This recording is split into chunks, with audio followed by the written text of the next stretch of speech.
Hey friends out there in YouTube land, I just saw the new Star Wars movie and it was definitely worth about $9.50. I'm sure glad I saw this one matinee. I'm seeing the critics' reviews, they're awful, and even the people who are normally fans, people even kind of covered up for episode 8. No, no, no, no, no, no. This movie was a mess, an absolute 9-story subplot.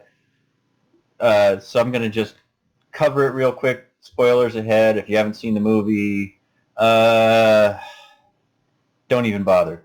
So basically, as everyone else has said online, it's basically the first 30 minutes of the movie is mostly, actually the first hour of the movie is mostly exposition. It's explain this and then explain that, and then retcon this, and then Rey's parents are, her father is actually the son of Emperor Palpatine, which isn't explained anywhere else in the story. It just comes out of nowhere. And of course, Rey has four.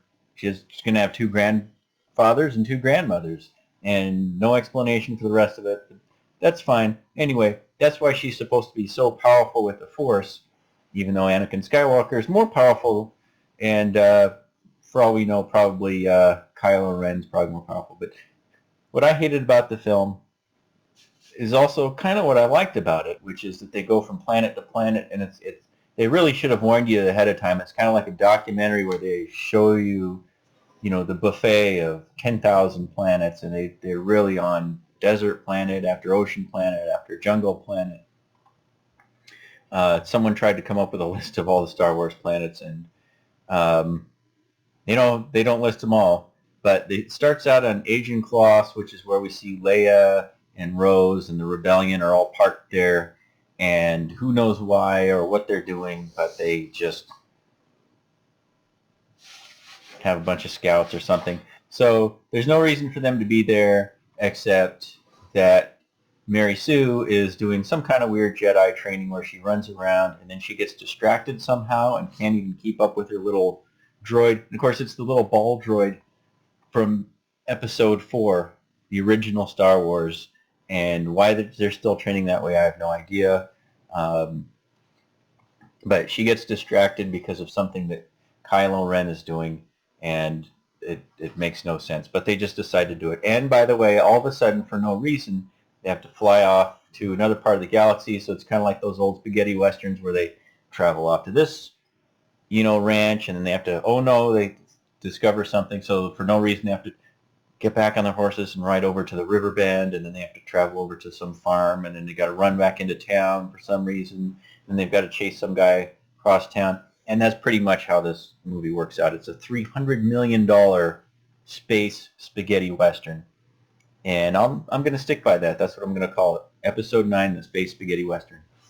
So the rewrites and reshoots and recuts really show in this movie. Other people have said that it really shows, and it really makes the movie something you don't want to see. So they have to travel to a desert planet for some reason. Basana, we've never seen it before, but I guess it's shot in Jordan. But it looks just exactly like Tatooine and Jakku and all the other desert planets.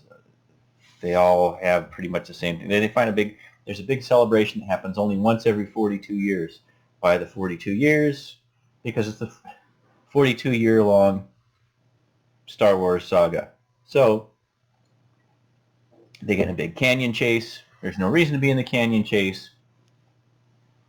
They have these two, they're kind of like motorcycles, and they catapult a couple of stormtroopers up in the air, and they have to kind of move around and destroy them. It looks kind of like a video game.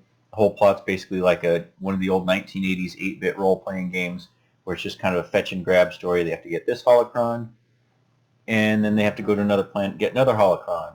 And then Kylo Ren grabs the holocron from the Death Star, and he destroys that. So then he says, the only way you're going to get to another planet, which is Exegol, which is where the Emperor's base of operations is supposed to be, this big giant castle that you see in the film. And that makes even less sense because they had just found a weird Sith sword, which is another fetch and grab thing. You remember from the cave on this planet Pisana, they fall down into the quicksand, and they spend inordinate amount of time, no reason, running around in the caves, and they all say the same thing. Well, I'd hate to see whatever creature carved all this out. Of course, it's big, giant sandworm with teeth, and like most of the other creatures, it's just got way too many eyes. And this is one of the things I didn't like about this film. Shut up, Facebook. Nobody cares.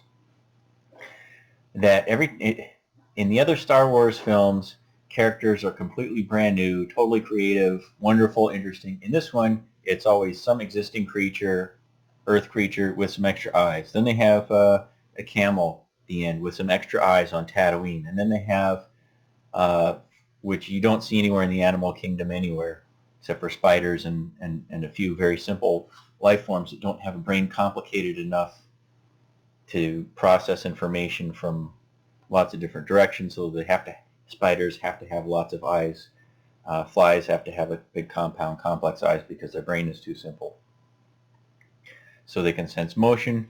Doesn't work very well because flies get caught by spiders all the time. Anyway, so one of the big complaints about episode 6, Return of the Jedi, was it already had the Death Star, which made sense for the original Star Wars, and then people complained. I remember it was the first movie I saw as a kid. Here's yet another Death Star. Why is there another Death Star? They blow it up so it's the same plot as episode 4. So in episode 7, people were really angry because this is the same plot as episodes 4, 6, and of course Transformers the movie, Unicron. Of course, that's a kid's cartoon. I saw that in theater also, and I thought, gee, that's another big planet. I'm seeing the same theme again. Haven't we seen this before? Big planet, flies around through space, and blows up other planets. Doesn't use, nuclear, biological, or chemical weapons or anything like that. Nope, you have to blow up the entire planet. So somebody calculated the amount of energy needed for that is outrageous. So Star Wars Episode 7, they do it all over again. Shocker, an even larger Death Star. It can blow up a whole solar system, and to generate that much energy, it has to suck up an entire star and then fire the star energy at a whole solar system, which makes no sense. You could probably just send a spaceship out, pull the corona off of a star, direct it into the atmosphere of a planet, and probably kill everybody that way. But no, they have to blow up the whole system. So what do they do in this movie? They don't want to have another Death Star, so instead, for some shock effect, they have a whole fleet of 10,000 Star Destroyers, and each one has a big gun underneath it that can blow up an entire planet. I kid you not, that's the story. That's the whole plot. They have to destroy an entire fleet of Star Destroyers. Each one can blow up an entire planet. Give me a break. I mean, that somebody should have been fired for that. So they're on Pisana, and Rey, Mary Sue, gets off the Millennium Falcon, is wandering around in the desert for no reason, but it's because Kylo Ren is coming at it. But they could have just escaped anyway. But no, she's got to confront Kylo Ren. That's where you see her running in the trailer with the lightsaber, and she does the weird backflip and cuts the TIE fighter in half. Again, doesn't make any sense. They could just get on the ship and fly away. But Chewbacca decides to get off the ship also for whatever reason. And he just wanders around in the desert for no reason. And he's the one with the little sword that has all the alien Sith, writings on it that say where the next planet is that they have to go to. Who knows why they do this? They got to go to yet another planet for this little fetch and grab quest to get another holocron somewhere else that has a map to how to get through the outer rim and find where the Emperor and all these ships are. So Chewbacca manages to get himself caught, doesn't put up a fight, and gets on a little shuttlecraft, and Rey doesn't want that to happen, so she uses her force power to grab it. Once again, just like the last movie, Kylo Ren uses his force powers to move it around, and then she zaps it with her dark side electricity powers and causes the ship to crash and kills everyone. So of course that means Chewbacca's dead. Except that he isn't. Even though it's the last episode and they can have characters die all over the place. So they find him later and they rescue him with the help of a spy. Of course, there's a spy in the First Order. No surprises for figuring out that Hux is the spy. You knew, he wants Kylo Ren to fail. Not only is he the spy, we knew that that was going to happen, and we knew that they're going to kill him, and we knew that he's just trying to make it look like Kylo's incompetent in front of all the other generals and officers. Even though that doesn't matter because Kylo Ren has the Force powers and he can Force choke anyone who turns against him, even if he can't do anything right. So they get Chewbacca. Yet another landing on yet another Star Destroyer where they got to sneak around, just like they do in all the other movies, to rescue him and get back this little sword, except that, of course, C-3PO remembers it in his memory. And here's the funny part. This is yet another no reason. Why did they do this? There's no reason. There's absolutely no reason. C-3PO has seen this. He's translated in his memory, but he's forbidden to translate it and tell everyone else what this is all about. Why? Because that's just the way it is. So why didn't C-3PO just, keep track of what that address was, and maybe he could fly the Millennium Falcon and take them to wherever they need to go? And instead of that, they come up with this really, really hackneyed retrofit idea to go to Kijimi. Yet another planet. So here's another planet they go to where Kerry Russell is playing some random character with a big giant alien helmet. And Kerry Russell has grown into a very good actress, but we never get to see that because she's got a helmet on the entire time. So she has to do everything through body language. But why does she have the helmet? I don't even like that helmet. They should have just had her travel around with no helmet. She's fine. And they get into a to-do, and of course Mary Sue defeats her in a quick little lightsaber battle and defeats all the others around her with her pole. And suddenly they decide to start getting along for no reason. While all the children have been kidnapped, of course, to provide more soldiers for the First Order. Except now it's not the First Order. This time it's the Last Order. How clever. The Emperor came up with that, by the way. Brilliant. Absolutely brilliant. Makes no sense. So they go to yet another planet, Kijimi, and instead of Kerry Russell, they have a little tiny good guy mechanic who takes off the back part of C-3PO's head, which, by the way, the whole procedure accidentally wipes his memory, and they're supposed to put it back up in R2-D2, who, of course, they explain for a little bit of extra scariness, those memory modules are not as reliable as the C-3PO units. So, okay. It's the last movie. C-3PO can die. They don't want him to die. They keep him around even if his memory's wiped, he has the same personality. No offense, C-3PO fans, but it doesn't do anything. There's no point. So they get the address out of his memory, and when he's got the eyes turned red, he gives off the planet and the address and how to get there, which takes them to yet another planet. This time it's Kefbir, which is a big ocean planet. I guess it's either the battle of the second Death Star. It's the second or third. No, I think it's the second. And this time, Kefbir, they have to, Mary Sue has to go into the old Death Star and climb around, and there's yet more fan service where they show even more of the old Return of the Jedi sets that they've rebuilt for inside the Death Star. She goes in, captures another holocron. They show her what she could look like if she turns to the dark side. Oh, don't fear the dark side, because you'll have sharp, scary teeth, and you'll be angry, and you'll look terrible. And, oh, by the way, Kylo Ren's already there and manages somehow to pick up the holocron, and he destroys it and says, oh, you're going to have to come with me if you want to get to Exegol. So then they go to yet another planet, Exegol. Oh, by the way, they have a big fight. The fight scene they have with the ocean and the waves coming up is actually pretty cool. And I guess that's the point where Ben Solo decides to turn to the good side because Leia kills herself.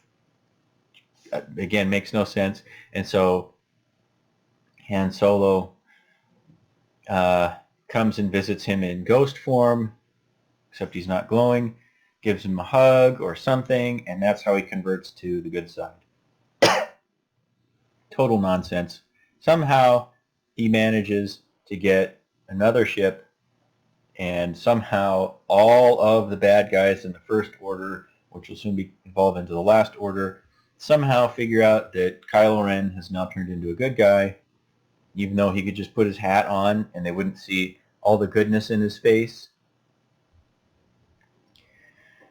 So they see Exegol, and there again is the Emperor with giant thorny Sith throne, where he's supposed to rule the entire galaxy, and you've got all the Sith in there ready to take over, except they're not on the Star Destroyers, which would actually make sense because they're there for the ceremony. And now it turns out, and I kid you not,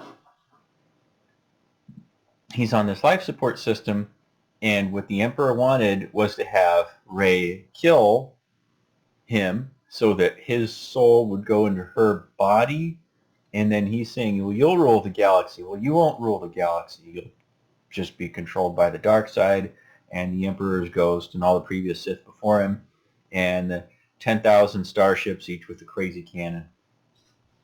So that makes even less sense. I would think that he would just take her soul, which is what he ends up doing. So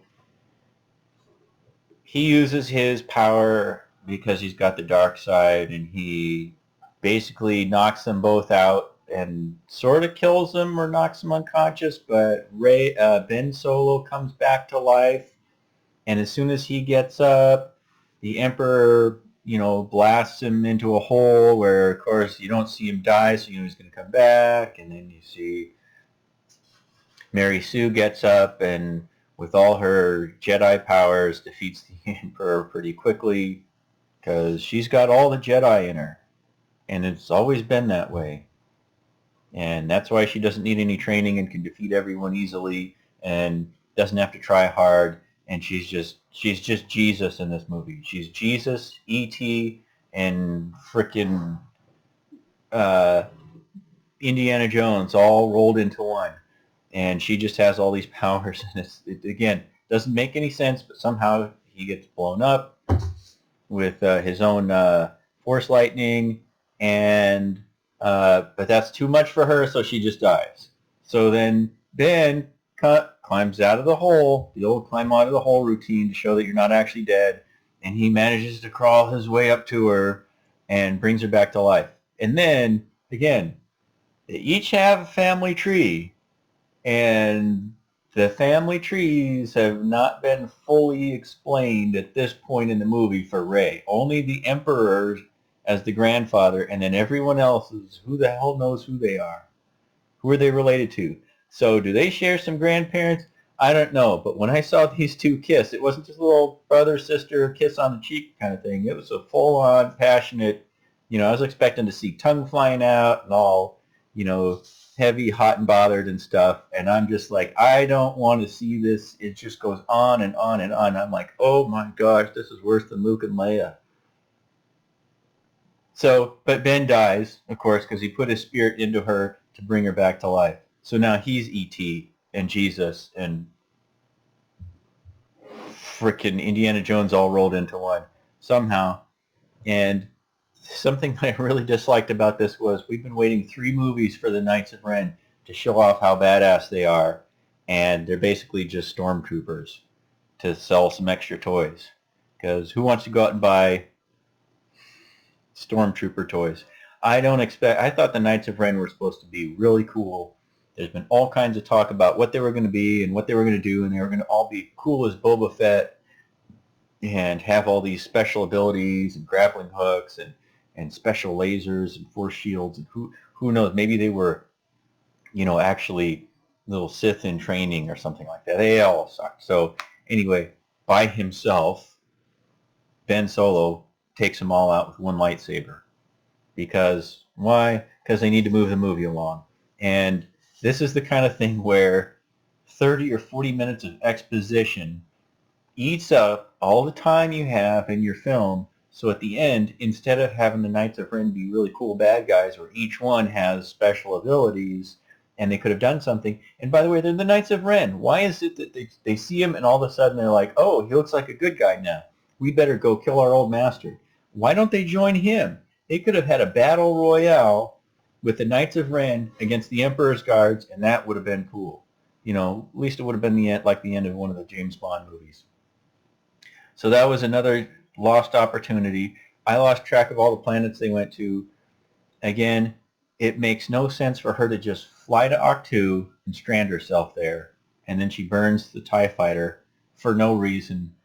Nobody else can use it. If she changes her mind, she might want to go fly it off somewhere else. What happens if she senses in the Force, hey, good guys have prevailed somehow. Now maybe she might want to get off that planet, leave the TIE fighter there. So, of course, Luke Skywalker in ghost form uses his hand. They use the Yoda and the Force theme to raise the Red 5 again, the X-Wing, for some more fan service and a little more nostalgia. But she really should have just kept the TIE fighter. That's yet another thing they could have just deleted from the whole movie. And then reintroducing Lando Calrissian. As soon as I see him in the mask, he's a kind of big, overweight, slow guy hobbling along, and he's got a big, giant Star Wars mask that could have been used to cover manhole cover on a work site to make sure that nobody drives over it or something. I don't know why he has that outfit, but I saw him. As soon as I saw him, I knew that's going to be Lando Calrissian, and he takes the hat off, and oh look, it's Lando. And he could have gone back and seen Leia, and they hint at that they can go see Leia and maybe hit it off and have a relationship or something. Could have turned into something. Nope. Leia's got to kill herself so that Ben can turn to the good side, which makes no sense. It's not a story of redemption. It's just totally random. Whatever. I can't even... the worm scene where she's in the cave and they got to get out of there, and they've got to move again. They got to move the story along. So she suddenly develops, Mary Sue develops healing powers for the worm, so the worm will be all happy, worm with teeth, and then he knocks some rocks aside and reveals the way for them to get out, so they can get off that planet and get to another planet, and do who knows what. That desert planet, by the way, is where we're reintroduced, or kind of introduced, to the Knights of Ren, who have all these really cool-looking weapons, and it really looks like, bad guys from Final Fantasy mixed with some good guys from Final Fantasy VII, and instead of them doing anything, they really just waste about a minute of screen time, and then they're dead. Kerry Russell's character, they really could have gone somewhere with that. They chose not to. She's just bad. She's angry at the guy. It's the old Raiders of the Lost Ark story where she was probably taken advantage of or something by Poe, who's the most amazing star pilot ever. And just randomly, they just decide to get along for some reason. Having Hux be the spy was really, really obvious. Why did they even introduce this? When there's a spy, he's going to get killed, and shoot me in the shoulder thing is ridiculous because that doesn't provide any kind of cover story. They shoot him in the leg anyway. There was no point in any of that. Just eats up more screen time and distracts from the story. Doesn't tell you anything about the characters, and there's nothing to it. Then they have the the scene in the desert where they have the celebration that happens only once every 42 years on a desert planet. I liked some of the little fireworks and smoke bombs and things that they set off. I liked the entertainment and the music, and they could have spent more than, I think they spent a grand total of about 60 seconds in that scene. They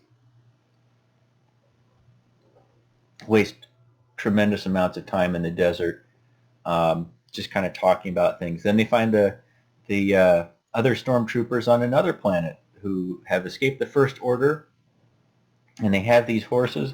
Here's yet another set of animals that have obviously taken existing animals, and they put a little head thing over the top, and they give it some extra fur, and it's supposed to be like a warthog horse, but they're all just acting like horses. And one of the little droids that interacts with them is called D.O., who's actually played by J.J. Jar Jar Abrams, who's the director of the film.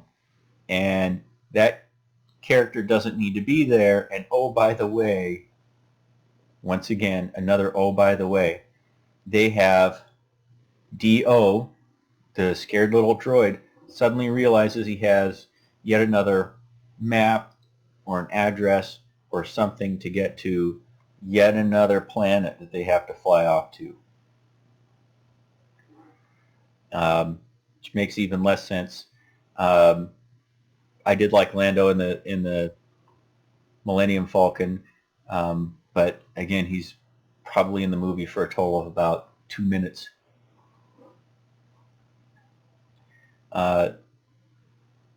Leia's death, I think, runs a little too quick, and they don't explain enough about why she did that, or why she would think that that would turn Ben to the good side, or maybe she didn't even think that at all. But it's just to shut up, Facebook. Nobody cares. Stop doing those.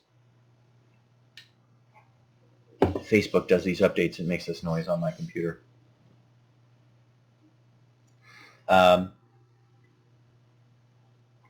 They spend a lot of time talking about Leia and not a lot of time with Leia. So it's more exposition where they could have explained things without all the narration.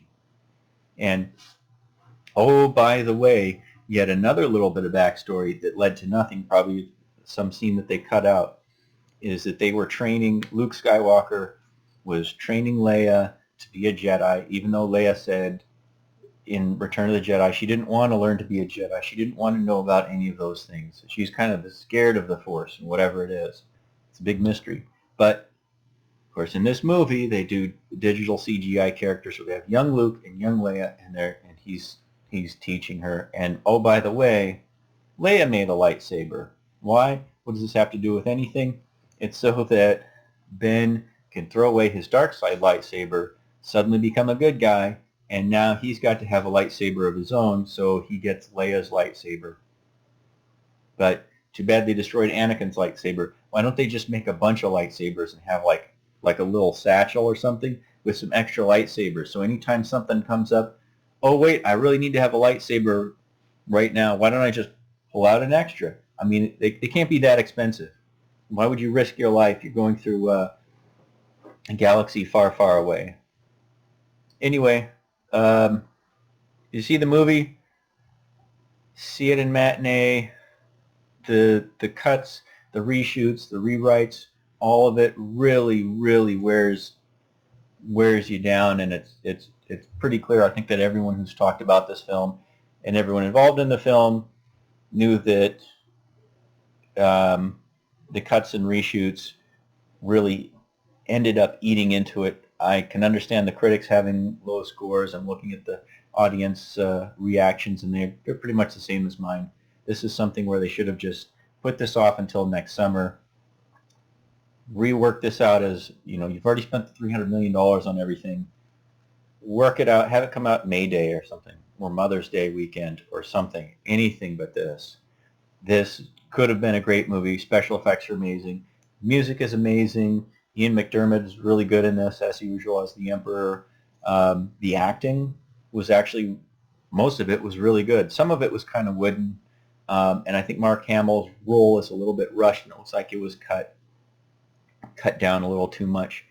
And I think that they really could have just cut out Octu and cut out most of the planets that didn't need to be there, and the worm creature didn't need to be there, and and and some of it is just, repeat, repeat, repeat, and very, very uncreative. What I would like to have seen instead is to have had Rey's backstory, and her parents explained in terms of their doing something instead of them simply escaping. I would like to have seen more about what Han and Leia had been doing, building up to this. I would like to have seen some plot twists. I would like to have seen Poe's relationship with Kerry Russell explained in some way other than just, they had a falling out of some kind. I would like to have seen the Emperor come up with a better plan than just 10,000 Star Destroyers, which, by the way, don't have any crew to man them. And, by the way, they can't take off from a planet by themselves without some kind of special navigating equipment. And, oh, by the way, one of the Star Destroyers has a little navigation tower on it. It doesn't make any sense. Why not have every single ship have a navigation tower that allows it to get off the planet? There were so many "why did they do that" moments throughout the film. I can't even cover them all, but leave your comments down in the comments section. Please click like and subscribe. There will be a lot more videos more relating to what's going on in the presidential campaign and what's going on in the legislature. By the way, first week of January, we jump back into legislative work. I've got a lot of really interesting bills coming up. Especially if you live in New Hampshire, you're interested in things like drug policy and repealing bad laws. But this movie was a hot mess, and some parts of it were difficult to watch, and you just think, who spends $300 million on a movie and then doesn't take really bad ideas during the creative process and say, why would anyone do that? And then just get rid of that scene. Why do we need to go off on this tangent? Just get rid of that scene. Why do we have exposition when we can have people explain that? Actors are good enough nowadays that they can look at each other, one of them can look away, the other can look away, and you can kind of figure out seeing the movie twice. I've got a long history of watching all the Star Wars movies twice in the theaters. I'm not going to see this movie again. And I sort of feel like this is $9.50 that I could have used for any number of other things that would provide me with so much more joy in my life. I'm glad that the Star Wars saga is over. I don't feel the good feeling you feel at the end of a Star Wars movie. This sequel trilogy made episodes 1, 2, and 3 look good, creative, well put together. It made the sequel trilogy, even episode 1, The Phantom Menace, look like there was one person, George Lucas, clearly developing character arcs, developing characters, and giving each character some kind of, crisis in their life, and tempting Rey with the dark side. They really just kind of threw a couple quick things in there and then did nothing with them. There's a lot of foreshadowing in this movie that leads to nothing. Obviously, there were deleted scenes that they must have taken out. The whole scene with Anakin Skywalker explaining everything. I have not seen that scene. Maybe they'll release it in the DVD release, and you'll get that, see whatever it was that he said. And then why did Emperor Palpatine not just each time? Why didn't he just take Kylo Ren and suck in all of his life force to rebuild himself, and then when Rey came in, suck in her life force to rebuild himself, or do whatever? Because why would you die to make somebody else the emperor? And it's not really even a choice for her, because there's no possible way that she gets to rule, and nobody's going to do that just to save her friends, because then you're just going to go around through the galaxy blowing planets up. So, not really a conflict. I guess 35 minutes of what's wrong with this movie is not enough. I would probably have to make another video. I would probably have to watch Episode 9, Rise of Skywalker, again to see more of what I hated and didn't make any sense, and scenes that should have been cut, and stupid things that they did, where they're trapped in a cave somewhere and they have to get out of there real quick, and they're stuck on a planet somewhere, and they got to kind of drive the plot along, and they're doing yet more Jedi training, and it doesn't make any sense, so they've kind of dug themselves in with a setup, and they can't complete it, so they just pull out of it over and over and over again. 20, 30, maybe 40 times in this movie they did stuff like that. And introduce characters where it seems like the character is going to contribute in some way, and then he does nothing. They just kind of, you forget him. Rose's character, oh, I can't go along on this adventure with you because, well, I got to stay here with Leia and do some desk work and help track down something, and then she ends up not doing anything. And I feel really bad for the actress who played Rose because her character contributed absolutely nothing to the entire Star Wars saga. She's just there, I guess, as some comic relief. By the way, Hollywood is racist if you hadn't figured that out. Asians, blacks, and Latinos, I'd say Asians are probably the biggest victim of Hollywood racism. But it's just so brazen that almost all of your black, Latino, Asian characters, American Indians, they'll get like only one or two speaking lines, or there's nothing clever or creative. They don't give them any arc. They don't give them a conflict where they have to make a decision, and they have to decide if they're going to go this route or that route. They don't give them anything difficult. They just give them a few, quick one-liners. And Star Wars is no different. They should have given Finn a little bit more than what they did. At least they gave him a little bit of thinking and work in Episode 7, where he's got to decide: does he go with his new friends or does he survive? Go be on his own and survive on his own. Bad writing. And it really, I never thought I'd say this, I really miss the prequel trilogy. Really miss Episodes 1, 2, and 3. They were much, much, much better than these, and it's obviously Disney just trying to recoup its $4 billion investment buying the Star Wars franchise, and then now they're close to $1 billion making these 3 films, and they're not making their money back by far. So, well, hopefully, that's capitalism. Big companies make stupid decisions and waste billions of dollars, and I'm happy seeing them wasting billions of dollars. But I'm not happy wasting $9.50 of my money, and I'm not going to see this movie again. I'm not wasting any more money on Disney films, actually. Although The Mandalorian, the episodes look pretty good. People are saying you got to check that out because The Mandalorian, and especially Baby Yoda, and the clever stories and the clever writing and characters work really well. This movie just didn't work well, and frequently was glad to see characters die and didn't like seeing them constantly coming back to life all the time. So just put this one to rest. And also leave your comments in the comment section. Let me know what you thought of this film. And I'll see you guys next week.